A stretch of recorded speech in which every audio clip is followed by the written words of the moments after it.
Different types of database. पिछले lecture के अंदर हमने क्या पढ़ा था कि डेटाबेस कहाँ पे यूज़ होता है, ठीक है, और उसका कितने बेनिफिट्स रहेंगे और कहाँ कहाँ पे हम यूज़ कर सकते हैं डेटाबेस का, एग्जैक्टली मीनिंग क्या होता है और किस जगह पे यूज़ होता है। ठीक है, पिछले लेक्चर में हमने ये पढ़ा था। अभी हम क्या पढ़ेंगे कि कितने तरीके के डेटाबेस हमारे पास है और कितने तरीके के डेटाबेस यूज़ होते हैं अभी। ठीक है, तो यहाँ पे जितने भी डेटाबेस है यूज़ हो रहे हैं उसका एक डेफिनेशन है, उसकी सारी डेफिनेशन और डिटेल्स यहाँ पे आज हम पढ़ेंगे। ठीक है, तो पहला डेटाबेस है यहाँ यहाँ पे हमारे पास सेंट्रलाइज्ड डेटाबेस। ठीक है, दूसरा है हमारे पास डिस्ट्रीब्यूटेड डेटाबेस, तीसरा है नो एसक्यूएल डेटाबेस, चौथा है cloud database, relational database, network database, object oriented database and hierarchical database.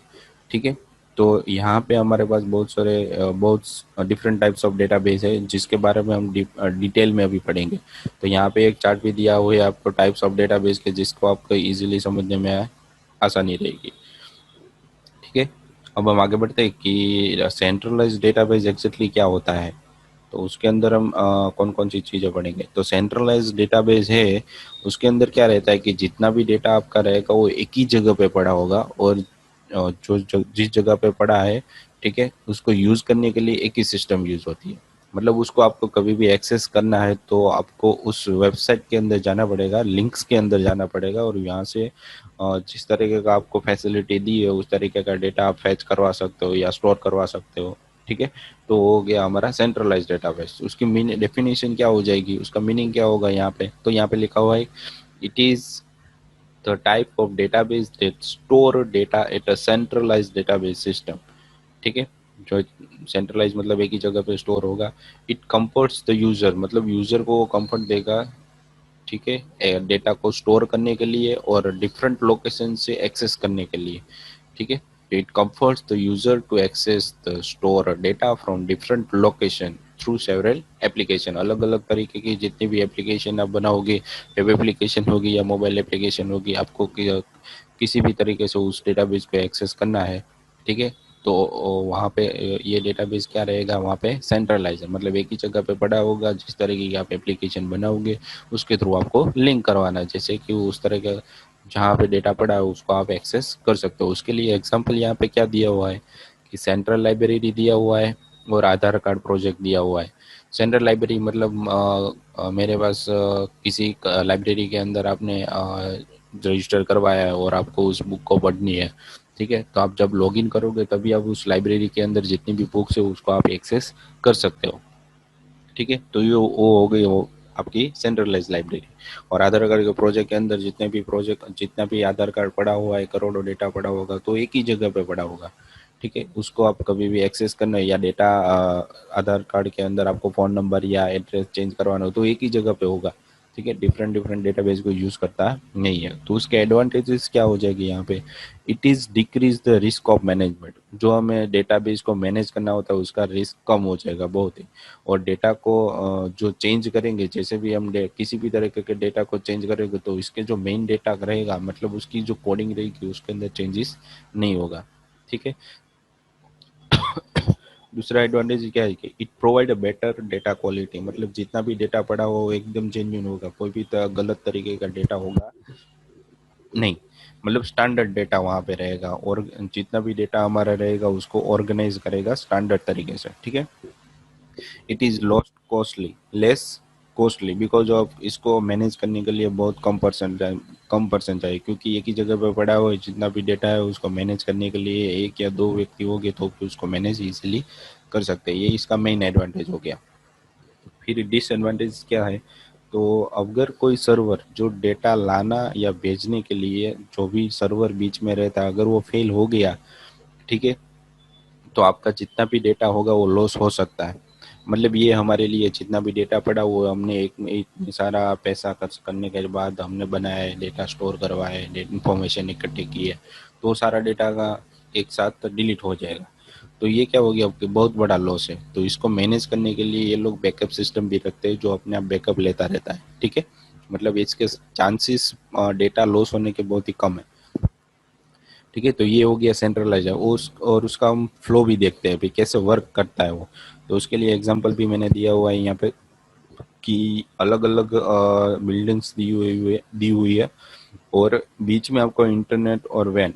देखो अगर इसके अंदर जितना भी डेटा पड़ा होगा वो आपका कहाँ पे पड़ा होगा कि ये कम्युनिकेशंस एंड सिस्टम कंट्रोल लिखा हुआ है ना, यहाँ पे आपका डेटा पड़ा हुआ है, मतलब एक ही जगह पे वो पड़ा हुआ है। ठीक है, और सर्वर क्या करता है कि आपको जो भी आप सर्च कर रहे हो वो सर्वर फाइंड करेगा भी कहाँ पे है वो डेटा, तो वो अपने इंटरनेट और अदर वेन से फाइंड करेगा भी, मेन फ्रेम में जाएगा और यहाँ पे डेटा फाइंड करके आपको देगा फिर सर्वर के थ्रू। अगर इसमें एक प्रॉब्लम ये है कि आगे बढ़ा हमने भी सर्वर लॉस हो जाता है, किसी कोई भी एक भी सर्वर लॉस हुआ तो आपका जो मेन डेटा है वो भी लॉस हो सकता है। मतलब ये क्या हो गया, वन टाइप ऑफ एक डिसएडवांटेज हो गया जो हमने यहाँ पे पढ़ा। मेरी if any server fail occur entire data will loss, तो ये एक सिस्टम हो गई जिसको आप एग्जांपल के थ्रू ग्राफिकली भी यहाँ पे शो कर सकते हो। तो ये हमारा सेंट्रलाइज डेटा हो गया। उसके बाद आता है कि डिस्ट्रीब्यूटेड डेटाबेस। डिस्ट्रीब्यूटेड मतलब हमने नाम से ही पता चलता है कि वो अलग अलग एक जगह पे नहीं होगा, अलग अलग जगह पे स्टोर होगा। ठीक है, तो unlike centralise database, centralise database की तरह नहीं, in distributed system data is distributed among different database system of organisation. जो ऑर्गेनाइजेशन है वो अलग अलग डेटाबेस के अंदर अलग अलग डेटाबेस रहेगा और अलग अलग जगह जगह जगह वाइज वो उस जगह पे डेटा स्टोर होगा। जैसे कि सूरत में है तो सूरत के अंदर डेटाबेस अलग है, और वडोदरा में जाऊंगा तो उसको वहाँ पे डेटाबेस अलग है। मतलब जिस सिटी में आप होगे वहीं से उस सर्वर के डेटाबेस के अंदर से ही आपको डेटा मिलेगा। ठीक है, तो वो क्या हो गया कि डिस्ट्रीब्यूटेड सिस्टम हो गया, उसके अंदर सेंट्रलाइज सिस्टम वर्क नहीं करती। मतलब डेटा कनेक्टेड है। अब बड़ोदरा में अब पहले आपने रजिस्टर करवाया सूरत के अंदर, आप अभी किसी दूसरी जगह पे चले गए तो जैसे ही आप उस लिंक के अंदर अपना डेटा फाइंड करेंगे तो फाइंड तो कहाँ से करेगा, सूरत के अंदर से ही करेगा। ठीक है, मतलब दोनों सिस्टम के अंदर से दोनों डेटाबेस के अंदर फाइंड करेगा वो कहाँ पे है। मतलब आपका क्या हो गया कि वो भी सेंट्रलाइज ही हो गया वन टाइप ऑफ। पर कोई भी डेटाबेस आपका खराब हो गया, सर्वर लॉस हो गया तो ये दूसरे डेटाबेस को कोई फर्क नहीं पड़ता। ये आपका मेन एडवांटेज हो गया। ठीक है, this database system are connected via communication links. जैसे मैंने आपको बताया कि उसके लिए आपको क्या रजिस्टर करवाना है, उसकी एक लिंक्स आएगी जैसे ऊपर रहती है सेंट्रलाइज के अंदर। ठीक है, तो जिस डेटाबेस के थ्रू आप कनेक्टेड हो उसकी लिंक अलग आएगी और जो दूसरी जगह पे है उसकी लिंक अलग आएगी। मतलब डेटाबेस कनेक्टेड कनेक्टेड के लिए कनेक्टिविटी लिंक्स अलग अलग दी हुई है, जैसे कि एक दूसरे जो अलग अलग डेटाबेस है उसको कोई फर्क नहीं पड़ता। उसके एग्जांपल यहाँ पे क्या दिया हुआ है कि Apache, Cassandra, H base and Ignite, ये सारे डेटाबेस हो गए। इस ये सारे डेटाबेस हमारे पास यहाँ पे क्या है कि डिस्ट्रीब्यूटेड फॉर्म में दिए हुए है। उसके एडवांटेजेस क्या है, तो मॉड्यूलर डेवलपमेंट। मॉड्यूलर मतलब कैसे कि अलग अलग पार्ट्स में भी आप उसको डेवलप कर सकते हो। जैसे कि एक तरह का डेटाबेस है, मुझे उसे अलग तरीके से डेटा इंफॉर्मेशन स्टोर करवानी है तो वैसे भी कर सकते हैं। दूसरे डेटाबेस है उसको भी मुझे अलग अलग तरीके से डेटा स्टोर करना तो भी कर सकते हैं। ठीक है, मतलब डेटाबेस का नाम सेम रहेगा पर वो अलग अलग जगह पे रहेंगे। जितनी इन्फॉर्मेशन अगर एक डेटाबेस में स्टोर हुई है वो दूसरे डेटाबेस में स्टोर होगी नहीं। मतलब दोनों एक इंटरनली एक दूसरे से कनेक्टेड ही रहते हैं। तो ये हो गया हमारा डिस्ट्रीब्यूटेड सिस्टम। ठीक है, it provide a better data quality which enable organisation to establish a data standard. मतलब इसके अंदर भी सेम थिंग कि कोई गलत डेटा नहीं रहेगा। ठीक है, इसके अंदर मेन एडवांटेज क्या रहता है कि one server fail will not affect the entire data set. मतलब एक सर्वर फेल हो गया है तो उसके अंदर जितना भी डेटा पड़ा हुआ है उसको अफेक्ट नहीं करेगा, वो डेटा एज इट इज रहेगा। जहाँ पे सेंट्रलाइज डेटाबेस में क्या रहता था कि जैसे ही सर्वर फेल हो गया कोई एक भी तो हमारा डेटा लॉस हो सकता है, पर यहाँ पे ये चीज़ नहीं है। मतलब डिस्ट्रीब्यूटेड डेटाबेस वो ज़्यादा फायदेमंद है। ठीक है, उसके लिए एग्जांपल यहाँ पे दिया हुआ है कि जितनी भी मैन्युफैक्चर हमारे कंप्यूटर्स दिए हुए हैं, सेल्स है, हेडक्वार्टर, मैन्युफैक्चर, सेल्स, और बीच में क्या है हमारा डिस्ट्रीब्यूटेड डेटाबेस। तो इसके लिए इन लोगों ने क्या करके मैन्युफैक्चरिंग के लिए अलग डेटाबेस बनाया हुआ है, सेल्स के लिए भी अलग डेटाबेस है, हेडक्वार्टर के लिए भी अलग डेटाबेस है। पर ये तीनों डेटाबेस इंटरनली एक दूसरे से कनेक्टेड है। कभी भी हेडक्वार्टर को मैन्युफैक्चरिंग की डिटेल चाहिए तो वो कहाँ पे जाएगा, सीधा मैन्युफैक्चरिंग के डेटाबेस के अंदर जाएगा। ठीक है, तो इंटरनली एक दूसरे से कनेक्टेड होते हैं पर होते क्या है अलग अलग। ठीक है, तो ये हो गया हमारा डिस्ट्रीब्यूटेड सिस्टम, डिस्ट्रीब्यूटेड डेटाबेस। फिर रिलेशनल डेटाबेस आता है। तो रिलेशनल डेटाबेस के अंदर क्या होता है कि एक दूसरे जितने भी डेटाबेस हमारे पास है तो उसके अंदर जितना डेटा होगा वो एक दूसरे से कनेक्टेड रहेगा, मतलब रिलेशन में होगा, तो इसको बोलते हैं relational database. This database is based on the relational data model. ठीक है, तो उसका एक डायग्राम बनाया होता है, मॉडल दिया होता है जिसके थ्रू ही इसको डेटा को स्टोर करवा सकते हैं। Which store data in form of row and columns. जितना भी डेटा आपका रहेगा वो एक रो और कॉलम के फॉर्म में रहेगा। ठीक है, एंड टुगेदर फॉर्म એટલે और रोज और कॉलम एक साथ मिलके क्या बनता है, उसका टेबल बनता है। उसे जो टेबल बनता है उसे रिलेशनल बोलते हैं, और जो रो होती है उसे टुपल बोलते हैं, और कॉलम होती है उसे एट्रीब्यूट बोलते हैं। इसका एग्जांपल हम देखेंगे जैसे कि आपको इसका पता चलेगा deeply. Relational database use SQL, मतलब structure query language, for storing data, manipulating मतलब change data, as well as maintaining data, मतलब डेटा को मैनेज करने के लिए। ठीक है, उसका एग्जांपल क्या दिया हुआ है यहाँ पे, my SQL, Microsoft SQL server and Oracle. तो ये तीनों क्या होता है कि रिलेशनल डेटाबेस रहते हैं। ठीक है, फिर उसके एडवांटेजेस क्या थे कि इसको भी हम मॉड्यूलर अलग अलग तरीके से डेवलप कर सकते हैं। ठीक है, डेटा क्वालिटी मैनेज कर सकते हैं। ठीक है, तो सेम थिंग जितनी भी डिस्ट्रीब्यूटेड सिस्टम के अंदर थी वही होगी यहाँ पे रिलेशनल डेटाबेस की। ठीक है, उसके अंदर एग्जांपल यहाँ पे क्या दिया हुआ है कि एक टेबल बना हुआ है, उसके अंदर जो कस्टमर आईडी, कस्टमर नेम और स्टेटस है वो आपकी एक रो है। ठीक है, और नीचे जो वन गूगल और एक्टिव दिया है वो भी अभी एक रो हो गए, और कॉलम के अंदर जो कस्टमर आईडी दी हुई है, कॉलम मतलब कस्टमर आईडी 1 2 3, ये आपकी कॉलम हो गई। ठीक है, तो कस्टमर आईडी को क्या बोलते हैं, कॉलम। कॉलम मतलब ये आपकी हो गई one type of attributes. Attribute मतलब उसको पहचानना कैसे है वो चीज, और टुपल मतलब जो रो के फॉर्म में है, one Google active, two Amazon active, वो आपकी टुपल हो गई, मतलब रो हो गई, उसके अंदर इंफॉर्मेशन पड़ी होगी। ठीक है, इंफॉर्मेशन पड़ी होगी। जो कॉलम होगा उसके अंदर क्या रहेगा, वो एट्रीब्यूट, भाई कौन सी इंफॉर्मेशन है, तो कस्टमर आईडी है, इसके अंदर क्या है तो कस्टमर नेम है।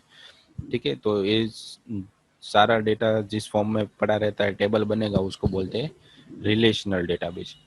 ठीक है, और उसके बाद है नो एसक्यूएल, मतलब जो रिलेशनल फॉर्म में रहता है डेटा, उसका अलग, उसका कोई डेटाबेस रहता नहीं है, वो किसी भी तरीके से कैसे भी हम डेटा को स्टोर कर सकते हैं, पर उसका एक फॉर्म्स है कि भाई इस तरीके से ही होना चाहिए। तो नो एसक्यूएल मतलब क्या हो गया कि उसके अंदर कोई स्ट्रक्चर क्वेरी लैंग्वेज, मतलब उसका कोई स्ट्रक्चर नहीं है फिक्स, वो किसी भी तरीके से आ सकता है डेटा। ठीक है, तो not only SQL is type of database is used for storing a wide range of data set। मतलब एसक्यूएल ही ऐसा डेटाबेस नहीं है जो डेटा स्टोर करने के लिए यूज होता है, बट इसके अलावा भी नो एसक्यूएल भी है। It is not relational database, तो नो एसक्यूएल भी रिलेशनल में नहीं होता। ठीक है, मतलब रो और कॉलम के फॉर्म में नहीं होता। ठीक है, as it store data not only in tabular form but it several different way, अलग अलग तरीके से उसको स्टोर करवा सकते। तो अलग अलग तरीके का क्या है यहाँ पे, तो यहाँ पे दिया हुआ है कि की वैल्यू, और की और वैल्यू के फॉर्म में होता है, कॉलम फैमिली के फॉर्म में होता है, ग्राफ के फॉर्म में भी हो सकता है, वो डॉक्यूमेंट भी हो सकता है। तो ये भी आपका वन टाइप ऑफ क्या हो गया, डेटाबेस भी हुआ। पर आपका क्या हुआ, नो एसक्यूएल, मतलब इसके अंदर कोई स्ट्रक्चर नहीं है, फिक्स स्ट्रक्चर नहीं है कि डेटा स्टोर करने के लिए। ठीक है, इट केम इनटू एग्जिस्टेंस, वो डेटा है। ठीक है, एग्जिस्टेंस मतलब वो वहां पे पड़ा हुआ है, इस फॉर्म में वो रहता है। ठीक है, when demand building modern application, अभी जिस तरीके की एप्लीकेशन और वेब एप्लीकेशन आप बना रहे हो, ठीक है, तो वो किसके बेस पर रहती है, अभी नो एसक्यूएल बेस पे। ठीक है, उसके एग्जांपल क्या है, तो कोई मोंगो डीबी है, रेडिस है, एच बेज है, वो सारी क्या होगी, न्यू एसक्यूएल के एग्जांपल होगी। इसके एडवांटेजेस क्या है, तो इट इनेबल्स गुड प्रोडक्टिविटी, मतलब जितना भी डेटा आपको उसके अंदर डालना होता है वो जैसे ही डालते हो तो वो अपने आप ही डेटाबेस अपना डेटा बढ़ाता जाता है, मतलब स्केलेबल है, डेटा बढ़ता ही जाएगा। तो बहुत सारे डेटा आपको बढ़ाने रहते हैं तो वो अपने आप ही डेटाबेस को अंदर जितने भी इंक्रीज साइज है वो बढ़ती रहती है अपने आप ही। और जितना डेटा आप डालोगे उतनी वो साइज रोकता है, उससे कम या ज़्यादा नहीं रोकता। जैसे कि आपने उसकी साइज बढ़ा दी तो अपने आप उतनी साइज बढ़ा देगा, और बाकी दूसरे डेटा रहेगा उसको भी कोई फर्क पड़ता नहीं है। ठीक है, तो it enables good productivity in the application development. ठीक है। एप्लीकेशन मतलब एंड्रॉयड वायरस के फ्लटर जैसे ही आप एप्लीकेशन बनाओगे उसके अंदर इजीली डेटा स्टोर करने के लिए अभी यूज होता है नो एसक्यूएल मतलब मोंगोडीबी यूज होता है। As it as it is not required to store a data in structure format, जहाँ पे डेटा को स्ट्रक्चर फॉर्मेट में स्टोर करवाने की कोई ज़रूरत नहीं है।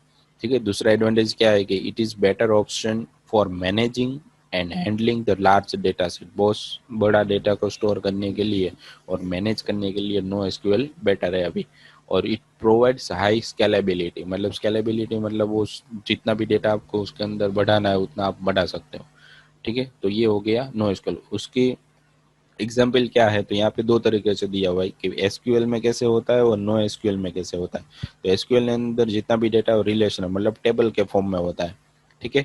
और नो एसक्यूएल के अंदर डेटा रहेगा वो आपकी की और वैल्यू के फॉर्म में, कॉलम, फैमिली, ग्राफ और डॉक्यूमेंट में फॉर्म में रहता है।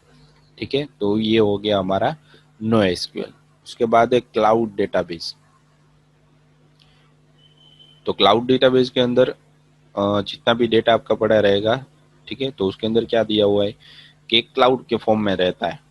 मतलब जितने भी डेटा पड़ा है उसको सर्चिंग करिए, चेंज करवाना है, और उसके अंदर जितनी भी आपको फैसिलिटी दी हुई है वन टाइप ऑफ एक सर्वर के अंदर रहता है।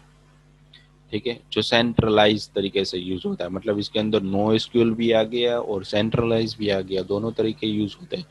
तो a type of database where data is store in virtual environment. Virtual मतलब क्या हो गया, उसका एक इमेज फॉर्मेट में होता है, जैसे कि हम आईने के सामने खड़े रहते हैं तो कैसे एक वर्चुअल फॉर्म में दिखाई देते हैं, वैसे ही एक जितना भी डेटा हमने जहाँ पे स्टोर करवाया है तो उस डेटा को एक वर्चुअल फॉर्म में वो दे देगा। और अपने आप ही एक सिस्टम बना लेगा जिसके अंदर से आपको डेटा देगा। अगर यहाँ पे कोई चेंजेस हो रहा है तो ओरिजिनल में चेंज होगा, मतलब हमारा सिक्योरिटी भी बढ़ जाएगी। And execute over cloud computing platform, मतलब वो क्लाउड कंप्यूटिंग क्या देता है कि जितना भी डेटा आपको उसको एनालाइज करके भी देता है देता है। जैसे कि आपको इस ईयर के अंदर आपने जितना भी प्रॉफिट किया या लॉस किया तो उसको एक एनालाइज करके आपको एक ग्राफ बनाएगा, और ग्राफ बनाने के बाद आपको पता चलेगा कि इस ईयर के अंदर या इस मंथ के अंदर या इस डेट के अंदर मुझे इतना लॉस हुआ या इतना प्रॉफिट हुआ, वो भी आपको दिखाई देगा। मतलब कंप्यूटेशनल जो नंबर्स होते हैं वो आपको देगा, यहाँ पे अपने आप ही देगा। जैसे कि कोई भी आपका अगर आपने क्लाउड सर्वर यूज़ किया होगा या डेटाबेस यूज़ किया हो तो उसके अंदर जितने भी बेनिफिट्स हो गए आपको यहाँ पे मिल सकते हैं। ठीक है। It provide user with various cloud computing services. ठीक है। तो ये भी जो भी आप क्लाउड डेटाबेस ले रहे हो तो उसके अंदर बहुत तरीके की अलग अलग तरीके की एप्लीकेशंस होती है, जैसे कि आपको कंप्यूटिंग सर्विसेज देता है वो। जैसे कि आपका मैंने अभी आपको बताया कि प्रॉफिट लॉस हो गया, मैन्युफैक्चर कितना करना है आपको, सेल्स कितना करना है, हेडक्वार्टर्स के अंदर कौन चीज, हेडक्वार्टर कितने पर्सन है, और आगे आपको कितने रखने हैं कितने निकालने हैं, तो वो सारा कुछ कंप्यूटिंग क्या देगा कि इस क्लाउड के अंदर आपको कंप्यूटिंग तो उसके अंदर क्या रहता है कि आपको कंप्यूटिंग सर्विसेज वो लेनी पड़ती है अलग से, जैसे कि यहाँ पे सास पास और आई। ठीक है। तो ये दिया हुआ है। तो ये अलग अलग तरीके की सर्विसेज है, आपको कौन सी सर्विस चाहिए वो अलग से आपको पेमेंट करना होता है उसका। ठीक है। उसके लिए क्या दिया हुआ है यहाँ के अलग से अमेजोन वेब सर्विसेज एग्जाम्पल तरीके से देखो। अभी अमेजोन वेब सर्विसेज क्या करता है, तो उसके अंदर जितने भी प्रोडक्ट्स है, कितने सेल्स हुआ है, तो उसका एक हिसाब रखेगा, कंप्यूटेशन नंबर रखेगा। उस नंबर को आप कभी भी सर्च करोगे, ठीक है, तो वो आपको बताएगा कि इस मंथ के अंदर हमें कौन सी रिक्वायरमेंट है, कितने नंबर, मतलब नंबर के फॉर्मेट में जितना भी डेटा देगा वो आपको एक नंबर के फॉर्मेट में देगा। ठीक है। फिर गूगल क्लाउड, तो गूगल क्या करता है, तो ऑटोमेटिकली सर्वर के अंदर जितना भी डेटा है उसको स्ट्रक्चर फॉर्म में रखेगा और उसके अंदर नंबरिंग फॉर्मेट में वापस आपको जितना भी डेटा चाहिए, आर्टिफिशियल कैसे कह सकते हैं वैसे यहाँ पे क्लाउड के अंदर जैसे डेटाबेस लोगे तो आपको आर्टिफिशियली वो बताएगा कि किस तरीके के डेटा की आपको ज़रूरत पड़ सकती है, और पिछली बार आपको कौन सी कितना डेटा था उसके अंदर और अब क्या ज़रूरत पड़ेगी, तो वो भी है कंप्यूटेशन। पर उसके लिए कंप्यूटिंग के लिए उसकी सर्विसेज आपको खरीदनी पड़ेगी अलग से। तो इसका एडवांटेजेस क्या हो गया, it enable the good productivity. ठीक है। तो पहले से ही नंबर बता दे रहा है कि इतनी हमें रिक्वायरमेंट रहेगी, तो प्रोडक्टिविटी भी हमारी अच्छी रहेगी इन एप्लीकेशन डेवलपमेंट। जैसे कि हमें वो बताएगा कि नंबर कम हो रहे हैं तो हम उतना अपना प्रोडक्शन कम कर रहे हैं, जैसे कि हमें लॉस कम होगा। ठीक है, तो it enables the good productivity in application development as it is not required to store data in structure format. जैसे कि डेटा को स्ट्रक्चर फॉर्मेट में भी रखने की ज़रूरत नहीं है। ठीक है, it is better option for managing handling data sets, it provide a large scalability. बहुत सारे डेटा आप एक साथ स्टोर करवा सकते हैं। तो उसका एग्जांपल यहाँ पे क्या रहा, क्या है कि क्लाउड कंप्यूटिंग को क्लाउड के फॉर्म में दिया है, उसके अंदर जितने भी सर्वर्स है, वर्चुअल डेस्कटॉप्स है, सॉफ्टवेयर है, एप्लीकेशन है और स्टोरेज है, वो सारा कुछ एक के अंदर ही होता है, अलग अलग तरीके से यहाँ पे नहीं होता। जैसे कि हमने आगे बढ़ा था तो क्या होता है, सर्वर अलग होता है, राउटर अलग होता है, ओएस अलग होती है। ठीक है, डेटा स्टोर करने के लिए अलग डेटाबेस होता है, तो वो सारा क्या पे अलग अलग जगह पे होता है। यहाँ पे क्या दिया आपको, एक ही जगह पे दे दिया है। ठीक है, यानी कि आपकी कंप्यूटेशनल फास्ट हो जाएगी। ठीक है, तो ये हमारा डेटाबेसिस था। ठीक है, बाकी के database, network database, object oriented database और हिरार्की डेटाबेस के एग्जांपल, वो सब आपको फाइंड करके आने हैं। ठीक है, उसके नॉलेज आपको होनी चाहिए, जैसे कि किस तरह से इसके वो कहाँ पे यूज होता है। ठीक है, तो बाकी का आपको अपने आप से फाइंड करना है और सर्च करना है। ठीक है, आज का टास्क यही हुआ है, मतलब ये डेटाबेस हो गया। जैसे जैसे हम आगे पढ़ेंगे तो वो कैसे यूज होता है, उसके अंदर एट्रीब्यूट्स, टुपल, नोएसक्यूएल, कैसे डीपली पढ़ेंगे कि किस तरीके से वो वर्क करता है। ठीक है, तो यहाँ पे हमारा लेक्चर और हो रहा है और इसको सही से पढ़ना। तो जैसे ही हमारा आज का लेक्चर खत्म होता है तो उसके बाद आपको यहाँ पे आपकी जो क्वेश्चंस गाइड है वो यहाँ पे दी हुई है, जिसकी मदद से आपको अटेंडेंस लगानी है। तो यहाँ पे तीन अलग अलग क्वेश्चन है। How many types of database, different between SQL, no SQL and what is a table. तो इन तीन क्वेश्चन को आपको अटेंडेंस के फॉर्म में सबमिट करवाना है, तभी आपकी अटेंडेंस गिनी जाएगी। ठीक है, तो आज के लेक्चर के लिए इतना ही था। Thank you.